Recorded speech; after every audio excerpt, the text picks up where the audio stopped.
So, Charles, welcome to the A-Game podcast.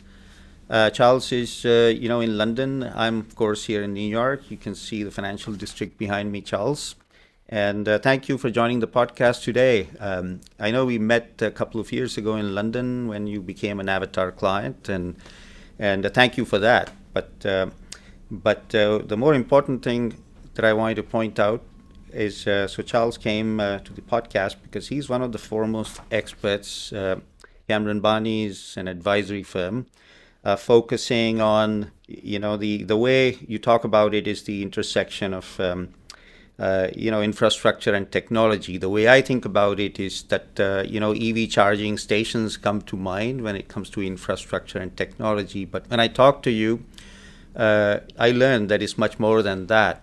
So if you don't mind, just describe to us where you're specializing because, that's a very niche focus. Well, first of all, Alok, thank you very much for inviting me to your podcast. I do love the background that I can see behind you. It contrasts quite nicely with a picture of the beach behind me here, although I am crawling in from the centre of London. So our firm, Cameron Barney, as you say, we are now have a longer name. It's Cameron Barney Herbst Hilgenfeldt, but maybe we'll come on to that later as Oh, yes, of course. we merged with a German partnership about a year ago. But yes, the area that we focus on is what we refer to as InfraTech. And we know that's a rather peculiar term, but it helps people understand that it is actually at the intersection of where technology and infrastructure come together.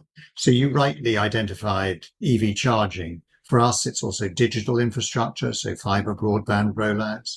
It is the energy transition, so that is solar, wind, batteries, and so forth.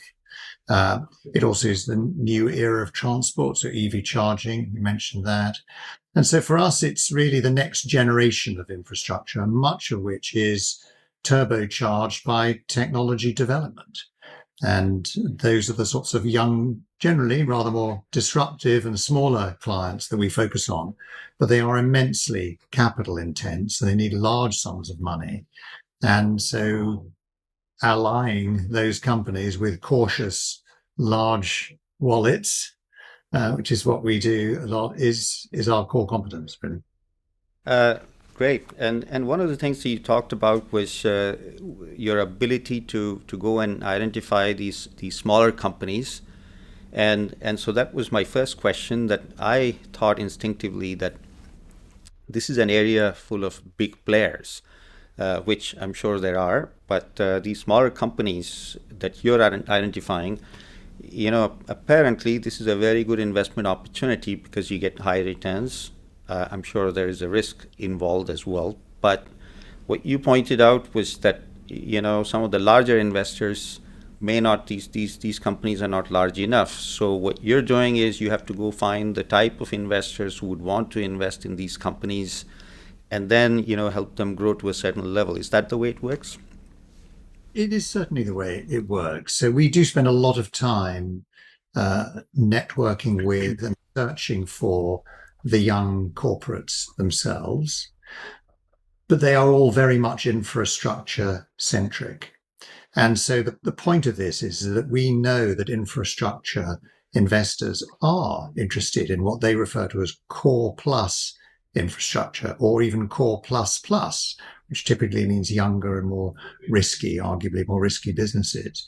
But the intriguing thing is that once you've done the work at a unit level, to know that an EV charger requires this many people to charge at it, or a fiber network in a village needs 30% take up, then you've got a mature, albeit small, item of infrastructure. So actually what you're doing is helping large investors boil it down often just to unit economics, and they feel very comfortable that the risks are ones they can manage. And they can appreciate, though, that there is scale-up risk and so on. But much of the risk they might otherwise have perceived in a small company is mitigated. At this sector, it seems to me, from what you described to me, there are very specific skills required, in addition to the capital, for them to grow and get to a certain level. And are you bringing some of those skills to the table as well? Well, I think it's fair to say occasionally we bring skills in terms of helping find executives, but it's not that we're bringing the operational skills ourselves to any of these businesses. We certainly bring the skills in terms of how best to present themselves to investors, how to help to tell their story, and what they need to look like in order to qualify for some of the investors that they would talk to. So those are the skills that we bring. Because we've been doing it for quite a long time, we do have a network of executives who have sometimes taken businesses, grown them, and exited, and are then looking to come back and do the same thing again. So, on occasions, we have been able to bring executives back into new clients. And these relationships, of course, you've had because I would assume that most of the partners, at the firm, they are coming from an operational background in this sector as well. Well, it's a mixture. Is So that we are. the reason you have the relationships? Yeah. Yeah, it's interesting. It's partly because we got a fair amount of grey hair. So the partners are no longer 25. We've been around for a while, so our networks are therefore a little bit more extensive. The partners here, a good number of us have had operational experience. So although we began our partnership and all of the partners are ex-bankers from all the very best known names we can think of in terms of the global investment banks, we all left investment banking and many of us to go and have operational careers. So in my case, it was a data So storage you're and data. talking about big banks like so you're talking about big banks like Goldman Sachs, Morgan Stanley. Well, of course. So I first, in fact, my first job was in New York City in the M&A department of Morgan Stanley. I also Ah, moved to Kleinwort Benson and then Goldman Sachs before leaving to run a business before creating Cameron Barney Herb Silkenfeld. So that's the sort of background. And all the other partners, talented bankers from large banks like Morgan Stanley, from UBS, from Rothschilds and elsewhere, and come together because we wanted to put our arms around younger, more demanding companies, really, and where we felt we could make a very particular difference.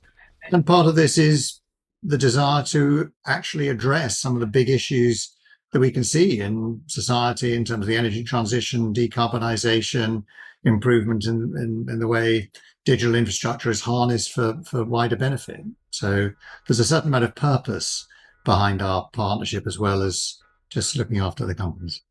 and when you talk about this energy transition, I would assume that not every country is the same, is equal, right? So it's like some countries you see more activity than others. Is that so? Are there certain markets where you see more activity? There's definitely markets where we see a lot of activity, and sometimes that's by governments as well as by corporations within those countries. So our activity is very much centered around the UK and Germany and Northern Europe. But let's be clear, there's an enormous amount of focus on decarbonisation and electric vehicle and electricity. Well, when you think of solar panels alone cars, China is by far the leading economy in this. So, and if you travel all around the world, you'll find that the electrification is just one of these irreversible trends. And so we see it, of course, we see it in Europe, and to a degree, the arrival of electric vehicles in Norway was certainly leading Europe in terms of electrification. And I would argue that Europe is leading North America in its electrification. So again, there's good reason for investors to be looking at Europe and thinking about how they can take some of that knowledge back into other economies. I would assume it would be easy to be leading America in today's situation because Trump himself is not a big fan of EV mandates or green technology, from what I understand, or at least from what we hear on a day-to-day basis. But you think that the position that Trump has taken, does that impact global activity, or is it more localized to the US, or no impact at all? Because, this has to happen anyway. Yeah, it's such a good question. It's very hard to know. These trends are secular trends, and they're irreversible. And North America or the US is not an exception to this. So if you drive through Texas, you'll see solar panels being put up all over the place, and that's because electric energy is highly efficient. And at the end of the day, economics will out. So you can drill, baby, drill, and keep doing that. And I'm not averse to that. I'm a person that think there's very a lot of sense in having diversified energy economy. But the fact is, electrification is a very efficient way of harnessing and using energy. So yeah, I think North America will be a very substantial user. But there's no question that the eradication of subsidy has slowed down the adoption of some of these technologies in North America. So of course it's having an impact, but it's in the scheme of things, it's short-term impact. It's an irreversible direction we're heading in, I think. That's great. By the way, so you mentioned Germany earlier, and in the German market, you also built a partnership with the German firm. And from what I understand, you have worked together for a long time. So it's not just a new acquisition that you just made. It's, you have worked together, collaborated, I would assume. And so tell us about that. How does that impact, the deal making that you're doing? Yes, so the partnership in Germany that we merged with was called Herbst Hilgenfeldt, and that is Michael Herbst and Mark Olaf Hilgenfeldt, who were two individuals that we had known for a long time. And indeed, one of them had been at Kleinwort Benson when I was at Kleinwort Benson something like 20 odd years ago. So we have known each other for a long time. For us, that was important because if you're growing a partnership, you want to make sure that your partners share a similar outlook and approach, and we did. It's been very useful for us because we knew that post-Brexit, as a UK-based firm, if we wanted to have our brains employed by continental European clients, we would need ideally a footprint somewhere within continental Europe. And for our German colleagues, if they ever wanted to deploy their brains in the UK, it'd be really helpful if they had an outpost here. So it's a very easy coming together of businesses. And it's fair to say a year on, we have 6 clients, I think now, that our German colleagues would not have won that business without us, and we wouldn't have won the business without them. So it's been a very sensible and easy start to an enlargement.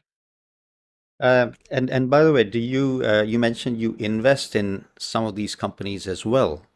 Is that right? Well, we do have a history of investing in some of our clients. That's right. So we over the years we've made about 11 direct investments, all of them in scaling up, growing infrastructure businesses. I think the first one was in a company called GigaClear, which is a UK rural fiber broadband rollout. We also advised them on 10 separate occasions. So we are very traditional in that sense, like a traditional merchant bank. We do put our own money alongside our clients. So that's a good example. Another one, a company called Yfinity. We undertook 9 transactions for Yfinity. We're investors in Yfinity. So again, we have put our money alongside our clients. We've done the same thing in electric vehicle charging. We're investors in a number of EV charging businesses. And we've had 2 funds, but both of those are joint ventures with other dedicated fund managers. The first was with a company called DFJ Esprit, the Draper Fisher and Jervison Esprit venture firm in London, now called Moulton Ventures, where we acquired all of a whole portfolio, 24 investments from a company called 3i. So we did that in 2009. And then in 2018, we structured again another fund jointly with Infra Capital, which is the infrastructure arm of M&G. And that is to take money from UK government and deploy it into fibre broadband rollout in the UK. So we've done 2 funds as well. But fundamentally, we're an advisory firm, and that's what people turn to us for. And so now, when you advise these clients, and I'm assuming you're building a long-term relationship where as they grow and you're attracting the bigger funds like KKR or some of these Canadian pension funds that are very interested in these investments. What is the what's the size? I mean, what's the growth path to, how long do they have to, or what size do they have to get to before they can attract the bigger investors? Yes, well, look, there's a pool of very substantial infrastructure investors. The Canadian pension funds are a good example of that. KKR, you mentioned others. Brookfield and the like. And these are normally, well, they wouldn't invest less than about 500 million into an individual investment. So they really do start at some relatively sensible sizes for them. Now, for early stage infrastructure, much of infrastructure starts at the 50 million, 100 million, 200 million. So our clients are generally going from raising 100 to 200 million to that 500 million level. And that's really the area that we spend our time with. Most of that is infrastructure scale up, build out, roll out, however you like to think about it. So it's very much more development and execution and build risk. Many of these companies do not make money yet, largely because they've got very substantial build teams or rollout teams and construction teams, etc. And so as soon as they stop building, of course, the assets they have built will be very cash generative. But during the tenure for many of these companies, they are loss making. Now that's a risk, and becomes a risk certainly if you raise debt and you can't service it. So again, there's a capital structure risk that sometimes the early stage infrastructure funds are prepared to take, or sometimes they're not prepared to take. But fundamentally, that is the risk. It's generally from a cash negative to cash positive period in the growth of an infrastructure business. So as soon as you're cash positive and of the sort of size I mentioned, that's really where the larger funds become interested. Okay, but from your perspective, what would be your advice to the larger funds obviously they have to see the cash flow positive situation, but what would be your advice to them, to go in early or wait for, the firm to turn things around? Yeah, well, it's a tricky one because there's quite a lot of capital available from a lot of infrastructure funds who do invest in the core plus and core plus plus area. So if I was advising some of the larger ones, encouraging them to come in earlier, of course, I'm encouraging them to compete with those that we already approach for funds. But the point is, there's a lot of knowledge and experience inside large institutional infrastructure investors. So the obvious question is, why wouldn't you deploy that knowledge a little earlier in the cycle so that you can benefit from the use of that knowledge and get a higher return? Because the risks associated with the investment, yes, we talked about scale up, but if you boil it down to the unit risk, well, the unit risks are identical to a mature piece. Once a module of infrastructure is built, you're just counting the numbers of those modules, really. Yes, there's a risk of increasing the modules, but why wouldn't you apply the same knowledge skills to an earlier stage? And in many cases, I would suggest that knowledge would be a competitive advantage, because running mature infrastructure is largely about being very, very tough on cost. And quite often, the young scale-ups are a bit more profligate with cost. And that's a discipline they've yet to learn. And in many cases, I think that's a discipline that we would suggest that quite a lot of scale-ups would benefit from. Okay. And one more thing, Charles, that you talked about was, which we did not touch on, is smart cities. Now, I would assume that smart cities would be, that's almost like a different beast, because that's not small in any way, right? That's something that would require a lot more investment, I would assume, upfront. Well, it's a topic that people have talked about a lot. And of course, the imagination takes you to some really very substantial scale. But much of this is actually quite modest. So think of just the sensors that might be in your office that talk about the air quality sensor, knowing when there's too much CO2 in a meeting room and everyone's starting to yawn.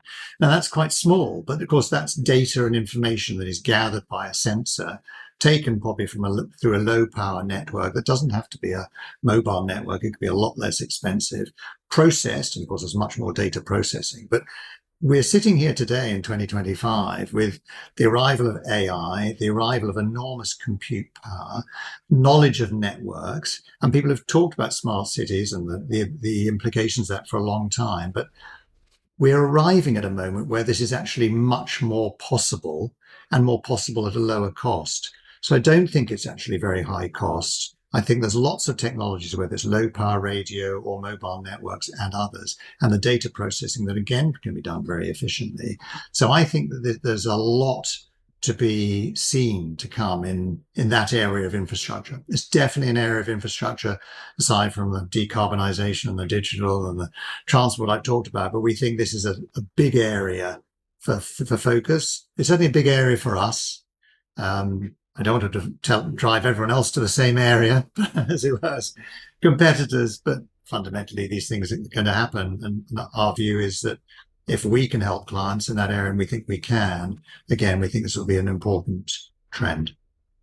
And you talked about your relationships, and so obviously you've built a very good network, and you're a client of Navatar, so obviously information is very important to you, and how you tap into your network. So how does Navatar help you do that? To take your network and the knowledge and the intelligence that you're gathering, and then put that to use to do bigger and better things. Yes. Well, for us, an avatar is very important, and in the two ways. The first is because we're not very good at marketing ourselves. We're very busy and we're very good at our job, but we're not very good at promoting ourselves. So harnessing the knowledge of individual partners, sharing that knowledge, is extremely important to us, because we tend to go hunting for our clients. We are quite direct in where we look. And so managing the individual, or the knowledge within individuals, and harnessing that within our firm is very important. So for us, the ability at its most prosaic to make sure that meeting notes are written. By installing Navatar, we're obliging everyone to write meeting notes. It may seem pathetically simple, but it's rather important. And not just having written them, but it means they can then be shared more quickly and more easily by what is now 30 of us between London and Frankfurt. When there were 2 of us, it didn't matter. But when there are 30 of us, it absolutely does. So for us, Navatar is enormously important in harvesting and sharing that knowledge. And that's the engagements we have with clients, where we can be very precise about what messages we've taken, what lessons we've learned, what is of importance to our clients, what's important in a deal situation. And so for us, Navatar's been an instrumental element. I think we've been employing it now for 2 years or so, but it's been very, very central. Well, that's good to hear. Thank you. By the way, is there something that we didn't cover? Any topic that you wanted to talk about that I haven't touched upon? I don't think so. Look, it's a pleasure to be invited onto your A-Game. I hope that we are playing at our A-Game, that we're certainly enjoying it. And it's been a pleasure to be invited to participate in your podcast. You are, and the whole point of the A game is, and as you know very well, it's all about focus, and what you're talking about today is that focus that you've had for a very long time, and all the experience, and putting this together between the UK and Germany. I think that's what the A game is about. So I think that focus is what probably helps you compete with the bigger players too, I would assume. I think so. What we have found is that a lot of our clients, we look after them for a long time, and then the bulge bracket banks come and tell them that it's time that they were looked after by them, which of course, as an ex-bulge bracket banker, I find a bit disheartening, because we were doing what they were doing, 20 years ago, and we are the size of a bulge bracket investment bank's sector team. So part of this is about persona, and of course, we're delighted to have competition. We think that we can compete pretty well with our expertise. Yeah, so does that mean you constantly have to punch above your weight category because you're competing with the bulge bracket, that sector team? Well, we do find that increasingly to be the case, of course, and that's only natural and to be expected. But I think when you are knowledgeable about a sector, where you've got the relationships that can make a difference, and when you've got extensive transaction experience, at the end of the day, those are the things that clients really want. And as a partnership, we are very focused on making sure that it is the partners that do the work. One of the reasons why I mentioned we're rather poor at marketing ourselves, is that actually we're all quite busy doing transactions. Now, when I was at Goldman, the whole point was you win the business and members of your team do a lot of the transaction work. Here, the partners are doing a lot of the transaction, or more than would be usual in a bulge-bracket firm. So these are just some of the small differences in the way that we perhaps compete with others. And we're certainly enjoying looking after the fast-growing clients we have. I think that's really what your clients want to hear because they would like to hear that you're spending time with them as opposed to the associates, right? So I think that's you know, the best thing that a client can always hope for. Indeed, we think so. So thank you so much, Charles. It was a pleasure having you. And by the way, I'm going to I'll probably be in London in a month or two. So happy to stop by and get a beer or something if schedule permits. Please do. We're moving offices actually next week, so Oh, really? you'll have to come to our new offices. Yeah, And where are they? they're in Manchester Square, so just Okay. Very close to Bond Street Tube. They're just similar distance that we are now, but on north to the north. So yeah, definitely stop by. Okay. It's nice to see you. Absolutely. So thanks again, Charles. Speak soon. I look forward to that. Alan, thank you.